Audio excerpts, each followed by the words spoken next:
Hello friends, आपका मेरे YouTube channel पे स्वागत है।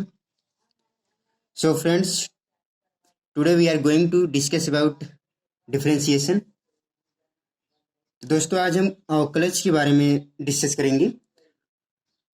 तो अवकलज क्या होता है, आप थोड़ा ये ध्यान दीजिएगा। The rate of change of function with respect to any variable is called differentiation. I mean, किसी वेरिएबल के रिस्पेक्ट में किसी फलन के चेंज होने की दर को अवकलज कहते हैं। और ये मान के चलिए, वैसे आपसे डिफिनीशन से बहुत खास कुछ लेना देना है नहीं, फिर भी आप जानते रहिएगा। मान लीजिए कोई पूछ दिया तो आप इतना याद रखिएगा कि किसी वेरिएबल के रिस्पेक्ट में किसी फलन के चेंज होने की दर अवकलज कहलाती है।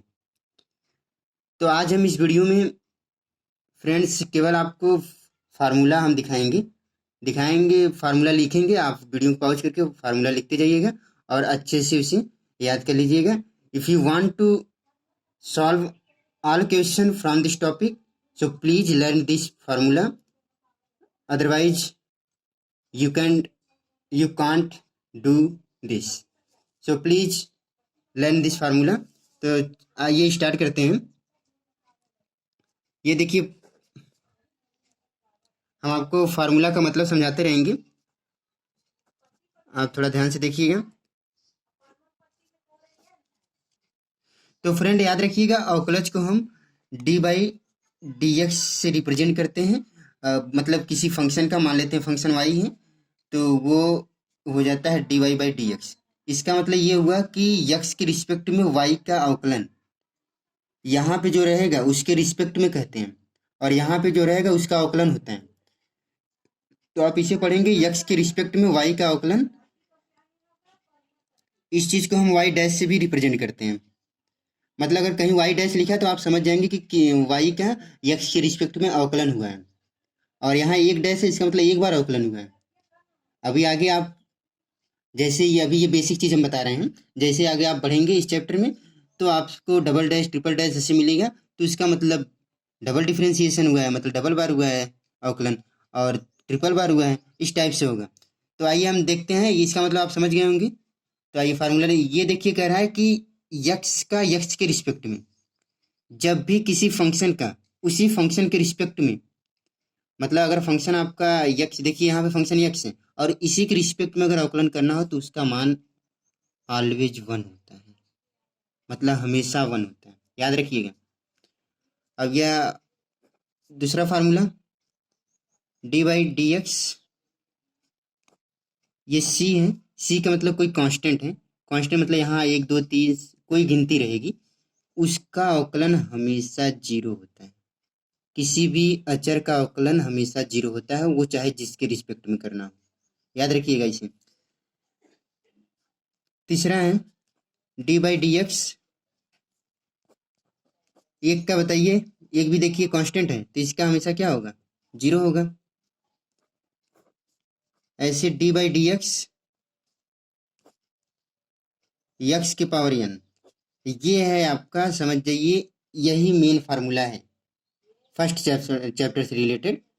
तो ये इसमें देखिए, अगर इस टाइप को जब भी आपको कोई प्रश्न मिले तो आप याद रखिएगा, जो भी घात रहता है या जो भी पावर रहता है वो आगे आ जाता है, और उस पावर में एक की कमी हो जाती है, मतलब एक्स के पावर एन माइनस वन हो जाएगा। देखिए पावर एन था, उसमें एक की कमी करेंगे तो एन माइनस वन हो जाएगा। तो इस टाइप से फिर ये देखिए, इसमें जैसे आपसे एग्जाम्पल हम समझा देते हैं थोड़ा बहुत। जैसे आपसे पूछ दिया जाए एक्स के पावर 10 का अवकलन करिए। अब आपसे बोला गया जो घात रहेगा वो आगे आ जाएगा। फिर बोला घात में एक की कमी, 10 में एक की कमी करेंगे तो कितना आ गया, 9 आ गया। तो इसका अवकलन क्या हो गया, इतना हो गया। ऐसे ही नेक्स्ट फार्मूला है डी बाई डी एक्स ई के पावर एक्स। ये एक्सपोनेंशियल फंक्शन है, इसे बोलते हैं चार घातांकी फलन। तो इसका हमेशा ई के पावर एक्स, यहाँ पे मतलब जो भी रहेगा इसका अवकलन एक्स के रिस्पेक्ट में यही आता है। ऐसे ई के पावर वाई रहे, लेकिन वाई के रिस्पेक्ट में करेंगे तो ई के पावर वाई ही आएगा। और अभी यहाँ पे देखिए जिसके रिस्पेक्ट में करना है हमें फलन उसी के टर्म में मिल रहा है। अगर यक्स के रिस्पेक्ट में करें जितने फलन मिल रहे हैं सब यक्स के टर्म में। आगे आपको नेक्स्ट वीडियो में बताया जाएगा कि अगर फलन किसी दूसरे चर में दिया गया हो और किसी दूसरे रिस्पेक्ट में करना हो तो उसका क्या होता है। तो हम नेक्स्ट वो आगे का चीज़ है वो हम बाद में पढ़ेंगे। तो आप इतना ये याद रखिए जब भी इस टाइप का हो। तो एक एग्जाम्पल इस पे देखते हैं फ्रेंड्स। जो एग्जाम्पल बताया जा रहा है लगभग आपको फर्स्ट एक्सरसाइज में इसी टाइप के इसी टाइप के न्यूमेरिकल मिलेंगे।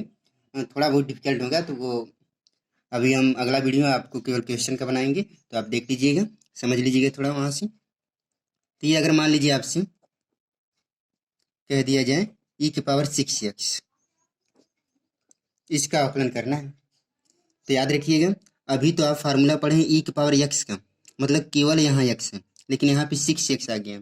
तो पहले हम ये जैसे है हम मान लेते हैं यहाँ भी ये x ही है, इस पूरे 6x को मान लेते हैं x है। तो इसका क्या हो जाता है e⁻x हो जाता है। तो ऐसे जब इसका करेंगे तो ये क्या हो जाएगा e⁻⁶x हो गया। समझ में आया। जैसे हम इस पूरे को मान लिए कि ये x ही मान लेते हैं, मन में मान लेते हैं। तो आप इस हिसाब से करेंगे तो आपका ऐसा आना चाहिए। लेकिन याद रखिएगा जब भी x में किसी कांस्टेंट से मल्टीप्लाई किया गया हो, किसी अचर से मल्टीप्लाई किया गया हो तो उसको हम अलग से मल्टीप्लाई कर देते हैं। जो भी आप निकालिएगा फिर अलग से जो भी कांस्टेंट हो यूज हुआ हो या जिस भी कांस्टेंट से जिस भी अचर से मल्टीप्लाई किया गया हो आप अलग से गुणा कर दीजिएगा।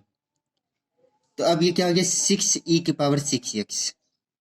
समझ में आ गया होगा। तो आइए नेक्स्ट फार्मूला पे चलते हैं। d/dx e⁻x है। तो यहाँ पे ये है, इसका मतलब यहाँ पे ए की जगह कुछ भी हो सकता है। ये 10 मतलब कोई कांस्टेंट मान के चलिए, यहाँ कुछ भी हो सकता है, पावर में x रहेगा। तो ऐसा जब भी हो तो e⁻x होता है log e बेस पे ए होता है। यहाँ बेस याद रखिएगा हमेशा। अगर कहीं log लिखा गया हो और यहाँ ये सब न लिखा गया, बेस न लिखा गया हो तो आप वहाँ समझिएगा कि इसका बेस 10 है। लेकिन यहाँ लिखा गया याद रखिएगा जब इस फार्मूला में जो log है उसका बेस e है, अच्छे से याद रखिएगा। और जब भी आप लिखिएगा तो बेस ई को दिखाइएगा, क्योंकि अगर केवल लॉग लिखते हैं तो उस टाइम उसके बेस को 10 माना जाएगा। और तो इसलिए आप जब भी लॉग लिखेंगे ई को ध्यान रखिएगा। तो ये फार्मूला होता है e⁻x का, e⁻x होता है मतलब वही चीज़ होती है, उसके बाद लॉग ई बेस पे ए मतलब ये इतना एक्स्ट्रा आता है। आइए एग्जाम्पल इस पे देखते हैं। मान लीजिए आपसे पूछ दिया जाए d/dx 10⁵x इसका करना है। पहली बात ये वही चीज़ आ जाता है, मतलब यहाँ पे 10⁵x ही आ जाएगा। फिर log ये इतना एक्स्ट्रा आ रहा है, log बेस तो ये हमेशा रहेगा। इस एक जगह हम क्या लिख दिए 10 लिख दिए, तो यहाँ एक जगह आप 10 लिख दीजिए। फिर एक चीज़ अभी आपको ऊपर बताया गया यहाँ पे कि जो भी x के साथ मल्टीप्लाई किया गया जिस भी कांस्टेंट से उसका हम अलग से मल्टीप्लाई कर देते हैं। तो देखिए अलग से मल्टीप्लाई कर दी। अब ये आपका क्या हो गया 5 × 10⁵5x log e बेस पे 10 ऐसा हो गया। तो फ्रेंड्स उम्मीद है कि आपको समझ में आ गया होगा। आइए नेक्स्ट फार्मूले पे चलते हैं। ये है d/dx log e बेस पे x। जब ऐसा हो इस x की जगह कुछ भी हो सकता है 10x 15x 20x, तो ऐसा रहेगा। तो आप ऐसे में क्या करेंगे यहाँ बेस याद रखिएगा, जो भी जिस टाइप का बेस लिखवाया जा रहा है मतलब जहाँ लॉग के जो भी बेस है उस बेस को आप याद रखिएगा, बहुत ज़रूरी है। और जितना फार्मूला आपको लिखवाया जा रहा है वीडियो पॉज करके आप लिखते जाइएगा और अच्छे से याद कर लीजिएगा। तो ये देखिए इसका हमें फार्मूला होता है 1/x। अब मान लीजिए हाँ तो देखिए तो इस पे एग्जाम्पल अच्छे देख लीजिए। जैसे आपसे कह दिया जाए log e बेस पे 10x ऐसे दे दिया गया हूँ, तो इसका तो पहली बात इस हिसाब से अगर लेंगे यहाँ पे x है लेकिन यहाँ पे 10x मान लेते हैं, पूरे को हम x मान लेते हैं, मन में मान के चलते हैं, तो इस हिसाब से करेंगे तो ऐसा आएगा। फिर आपसे बोला गया x के साथ जिसका मल्टीप्लाई किया गया उसको अलग से मल्टीप्लाई कर देते हैं, 10 से 10 कैंसिल होगा तो इसका क्या हो गया 1/x हो गया। तो ऐसे ही है। आइए नेक्स्ट फार्मूला पे चलते हैं। तो ये देखिए d/dx log a बेस पे x है। इसके पहले आपको फार्मूला जो बोला गया उसमें e बेस था, लेकिन यहाँ पे a है, तो इसका होता है 1/x। जो e था उसका केवल 1/x होता है। जब a रहेगा तो 1/x log बेस तो a ही रहेगा, ये यही रहेगा, यहाँ पे e आ जाता है। तो ऐसे आप याद रखिएगा। इस पे आप समझ गए होंगे एग्जाम्पल क्या बताएं इस पे, तो आप ऐसे हैं। आइए नेक्स्ट फार्मूला देखते हैं। d/dx अगर साइन x का पूछ दें तो याद रखिएगा साइन x का अवकलन cos x होता है। ये तो आपको अब जितने भी त्रिकोणमिति वाला अवकलन लिखेंगे वो बिल्कुल आपको याद होना चाहिए। जैसे ही क्वेश्चन आप देखिए तुरंत आपके मन में या तुरंत आपके माइंड में फार्मूला आ जाना चाहिए, और जो क्वेश्चन देखिए उस क्वेश्चन के हिसाब से मन में तुरंत फार्मूला आना चाहिए। इस ढंग से आप रटिएगा। तो आप ऐसे रटिएगा साइन एक्स का अवकलन कॉस एक्स होता है। क्योंकि कोई पूछेगा कह देगा साइन एक्स का अवकलन क्या होता है, तो आप क्या बताएंगे, तो तुरंत आप बताएंगे कॉस एक्स होता है। ऐसे आप d/dx कॉस एक्स का पूछें तो इसका होता है माइनस साइन एक्स, मतलब कॉस एक्स का अवकलन माइनस साइन एक्स होता है। अभी हम त्रिकोणमिति वाला लिख रहे हैं, इसका कुछ एग्जाम्पल नीचे हम दिखाएंगे आपको। ऐसे इस टाइम केवल फार्मूला देखिए आप। नेक्स्ट फार्मूला है d/dx tan x। tan x क्या होता है सेक स्क्वायर एक्स। और नेक्स्ट फार्मूला है d/dx cot x। cot x का होता है माइनस कॉसेक स्क्वायर एक्स। याद रखिएगा जब भी tan और सेक का फार्मूला है, मतलब अवकलन निकालने के लिए आए, चाहे tan का या चाहे सेक का, जब भी कहे तो वो हमेशा प्लस में फार्मूला लिखते हैं। और जब भी कॉट और कॉसेक का फार्मूला आएगा अगर, तो आप याद रखिएगा कि वो हमेशा माइनस में आता है। जैसे देखिए कॉट का कर दिए तो यहाँ माइनस में आ गया। नेक्स्ट फार्मूला है d/dx सेक एक्स। इसका होता है sec x into tan x. अभी आपसे देखिए बोला गया कि सेक एक्स या tan एक्स हो तो वो हमेशा प्लस में फार्मूला आता है। d/dx कॉसेक एक्स, इसका होता है minus cosec x into cot x, ऐसा होता है। फिर ये नेक्स्ट फार्मूला है। अब हम आपको दिखाएंगे। आइए अच्छे एग्जाम्पल मान लेते हैं, हम लेते हैं एग्जाम्पल है।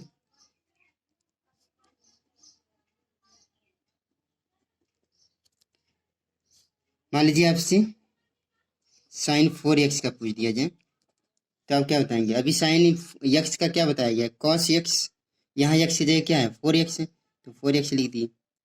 आपको बोला गया है x के साथ जिस भी कांस्टेंट का मल्टीप्लाई होगा उसको हम अलग से मल्टीप्लाई कर देंगे। तो ये आपका क्या गया 4 cos 4x।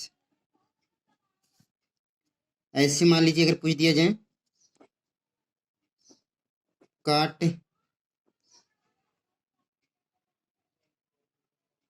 15x, इसका तो इसका देखिए कॉट का बोला गया है, कॉट एक्स का बोला गया कॉसेक माइनस कॉसेक स्क्वायर होता है, माइनस कॉसेक स्क्वायर एक्स होता है। यहाँ एक्स की जगह क्या है 15x है तो 15x लिख दिए। फिर x के साथ 15 का मल्टीप्लाई हुआ तो हम इसको बाहर से मल्टीप्लाई कर देंगे। फिर अब ये आपका क्या आ गया -15 कॉसेक स्क्वायर 15x, तो ऐसे हो गया। तो फ्रेंड्स ऐसे ही जो भी ये त्रिकोणमिति वाला है, ट्रिग्नोमेट्री के जितने भी फंक्शन आ रहे हैं सब इसी टाइप से एग्जाम्पल मिलेंगे, बिल्कुल सिंपल रहेगा। आप घबराइएगा मत। अगर आपको कोई भी किसी फार्मूला का अगर मतलब समझ में नहीं आ रहा है अगर कोई फार्मूला, तो आप कमेंट बॉक्स में कमेंट कर दीजिएगा। तो उस हिसाब से हम आपको बताएंगे। अगर आप कमेंट करेंगे तो उस हिसाब से हमें आपकी प्रॉब्लम्स या आपकी समस्या हमें समझ में आएगी कि आपकी समस्या क्या है, तो उस हिसाब से हम वीडियो लेके आएंगे। तो फ्रेंड्स ये देखिए, अब हम नेक्स्ट फार्मूला दिखाते हैं आपको। जब दो फलन का गुणनफल हो, मतलब यहाँ तो अभी एक एक फलन नहीं दे, देखिए सब एक एक देखिए यहाँ फंक्शन एक ही है, फलन एक ही है, जितने भी फार्मूला बोला गया सब एक ही फलन है। लेकिन जब दो फलन का पहले हम सम देख लेते हैं, मतलब जब दो फलन को जोड़ा गया हो तब उसका क्या होता है। जोड़ा गया हो या घटाया गया हो, दोनों का मतलब दोनों सेम तरीके से लगेंगे। मान लीजिए ऐसे f1x प्लस f2x, ऐसे दो फलन देखिए जोड़ा गया है ना। ये देखिए एक फलन ये है, एक फलन ये है, जोड़ा गया है। मान लीजिए और घटाया भी गया हो, ऐसे घटाना हो या जोड़ा गया हो, तो उस टाइम क्या होता है, दोनों का अलग अलग अवकलन हो जाता है। मतलब इसका अलग अवकलन करेंगे साइन, फिर अलग अवकलन, मतलब ये क्या हो गया d/dx f1x plus minus d/dx f2x। तो देख रहे हैं ना, ये सब अलग अलग हम कर दिए हैं, इसका अलग इसका अलग। तो याद रखिए जब भी जोड़ा गया हो घटाया गया हो तो उनका अलग अलग कर देते हैं अवकलन। अब हम दो फलन का गुणनफल दिखाएंगे। जब दो फलन का गुणनफल हो तो उनका कैसे करते हैं। तो फ्रेंड्स देखिए, एक फलन मान लेते हैं u है, दूसरा फलन v है। दो फलन का देखिए गुणा किया गया है, तब उसका अवकलन क्या होता है। तो याद रखिएगा उस टाइम अवकलन पहला गुणे पहला फंक्शन, मतलब पहला फलन गुणे दूसरे फलन का अवकलन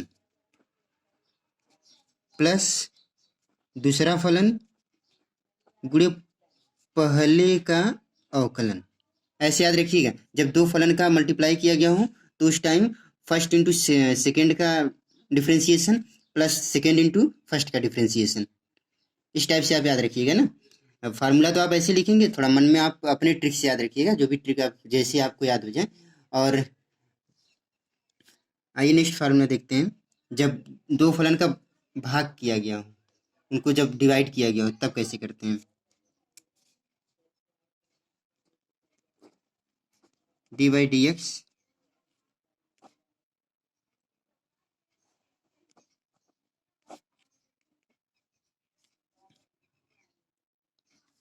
तो इसका देखिए यहाँ एक फलन ये u है, दूसरा v है, तो ऐसे भाग में किया गया हो, डिवाइड किया गया हो एक दूसरे से, तो उस टाइम उसका अवकलन कैसे निकालते हैं। तो उस टाइम होता है हर, हर मतलब ये आपका v, हर गुणे अंश का अवकलन होता है, जो अंश में रहेगा उसका अवकलन, माइनस अंश गुणे हर का अवकलन होता है। देखिए अंश u है और हर का अवकलन मतलब v का अवकलन, बटे हर का स्क्वायर होता है। हर का स्क्वायर मतलब v का स्क्वायर हो गया। तो यहाँ देखिए हर गुणे अंश का अवकलन माइनस अंश गुणे हर का अवकलन बटे अंश का हर का स्क्वायर होता है। ऐसा ये भाग वाले में होता है। तो फ्रेंड्स और एक चीज़ ये याद रखिएगा, फार्मूला आप कैसे याद रखेंगे। मेरा अनुभव, जहाँ तक कि मेरा अनुभव है कि अगर आप कोई फार्मूला याद करना चाहते हैं तो जिसका भी फार्मूला लिखा गया हो, आप ये देखा करिए कि उस फार्मूला में चेंजिंग क्या हो रही है। मतलब जो भी जिसका फार्मूला लिखा गया हो, फिर उसमें बहुत ज़्यादा डिफरेंट नहीं होता है। अगर किसी का यहाँ फार्मूला लिखा गया है लेफ्ट हैंड साइड में, तो राइट हैंड साइड में जो लिखा जाता है वो थोड़ा सा चेंजिंग हो जाती है। तो आप मान लीजिए कोई कोई फार्मूला होता है वो बिल्कुल डिफरेंट होता है, बिल्कुल चेंज हो जाता है। लेकिन बहुत बहुत फार्मूले ऐसे आपको मिलेंगे जो थोड़ा सा चेंजिंग होता है। तो आप ये देखा करिए कि चेंज क्या हो रहा है। तो उस टाइम अगर आप ये देखेंगे कि चेंज क्या हो रहा है तो फार्मूला आपको बहुत जल्दी याद होगा, बहुत जल्दी, और वो काफ़ी समय तक, मतलब कुछ आप जो रटते हैं वो ज़्यादा समय तक रहता नहीं है, या तो फिर वो आप हमेशा उसका यूज करते रहिए उस फार्मूला का, तब ज़्यादा समय तक रहता है, और नहीं तो रहता नहीं है जल्दी आपके माइंड में। और वैसे अगर हमेशा रखना चाहते हैं तो हम तो यही कहेंगे कि आप देखा करिए कि जो भी फार्मूला है उसमें चेंजिंग क्या हो रही है, मतलब लेफ्ट हैंड साइड से राइट हैंड साइड में जा रहा है तो चेंज क्या हो रहा है। तो वही चेंज अगर आप जानते रहेंगे तो आपको ये बहुत समय तक फार्मूला याद रहेगा, जो भी फार्मूला आप याद रखेंगे। मान लीजिए कुछ फार्मूले होते हैं वो ज़्यादा एकदम डायरेक्टली चेंज हो जाते हैं, तो उनके लिए नहीं कह रहे हैं, लेकिन जिसमें हल्का फुल्का चेंज होता है वो उसके लिए कह रहे हैं। तो फ्रेंड्स अगर ये वीडियो आपको पसंद आया हो तो आप इसे लाइक कर दीजिएगा, कमेंट और शेयर भी कर सकते हैं। फ्रेंड्स, चैनल को सब्सक्राइब जरूर करिएगा ताकि मेरा कोई भी वीडियो आए वो आप तक जरूर पहुँचे। और फ्रेंड्स, जिस जिस तरह से आपने मुझे पहले वीडियो में प्यार दिया है, हम उम्मीद करेंगे कि आप इस वीडियो में भी वही प्यार करेंगे, वही प्यार देंगे। तो फ्रेंड्स, धन्यवाद वीडियो देखने के लिए। फ्रेंड्स, हम उन फार्मूले से रिलेटेड कुछ क्वेश्चन दिखा रहे हैं। आप वीडियो को पॉज करके एक एक क्वेश्चन को लिख लीजिएगा, सॉल्व करिएगा। अगर आपको क्वेश्चन नहीं आएगा तो कमेंट बॉक्स में कमेंट कर दीजिएगा, उसका सोल्यूशन आपको नेक्स्ट वीडियो में मिल जाएगा।